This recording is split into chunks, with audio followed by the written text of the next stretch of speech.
This is Joe from YoChicago.com.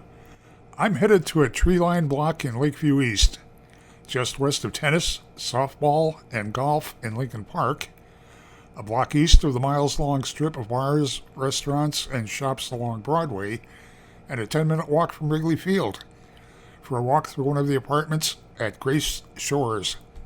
I'm at apartment 221, a studio, looking at plank flooring, ceiling fan. There's a through-the-wall air conditioner, which you don't always find in this neighborhood. Enough space in the living area to have some flexibility in how you lay out your furniture.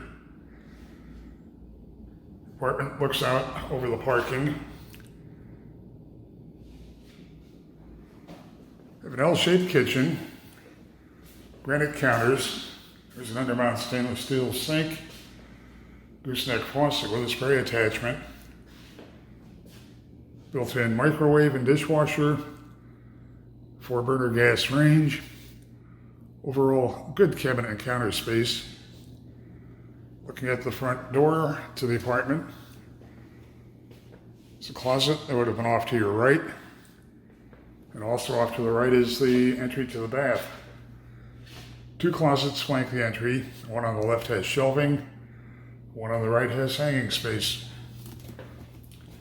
It's an attractively updated bath with a pedestal sink, large gray tile on the floor, white tile on the tub surround, and a wall-mounted medicine chest. Grace Shores has a very attractive location. Nicely updated apartments with some features that are unusual in the neighborhood, including a fitness room. Definitely belongs high on your must-visit list. Head to the building's website to see floor plans and near real-time rent and availability info.